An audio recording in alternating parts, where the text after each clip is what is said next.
अस्सलाम वालेकुम बच्चों, आज की इस वीडियो में हम आपको एक और लफ्ज़ के साथ बहुत सारे अल्फाज बनाना सिखाएंगे।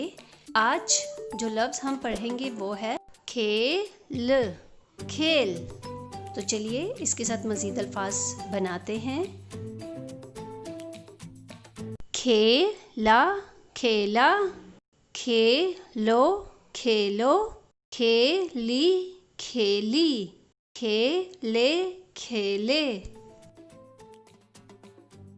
तो बच्चों यहाँ आप लोगों ने सीखा है खेला, खेलो, खेली, खेले। खेलना, खेलना, खेलनी, खेलनी, खेलने, खेलने। तो बच्चों यहाँ आपको सिखाया है खेलना, खेलनी, खेलने। तो चलिए कुछ मज़ीद अल्फाज देखते हैं। खेलता, खेलता, खेलती, खेलती, खेलते, खेलते। यहाँ आपने सीखा है खेलता, खेलती, खेलते।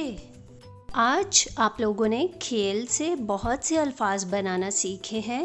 अब आपकी बारी, क्या आप तैयार हैं? जी मैम।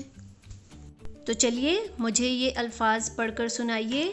खेलती, खेला, खेलो, खेलनी, खेलने, खेले।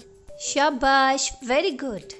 इसके साथ ही आज का सबक अपने इख्तिताम को पहुंचा। अगली वीडियो में हाजिर होंगे मज़ीद नए अल्फाज के साथ। अल्लाह हाफ़िज़।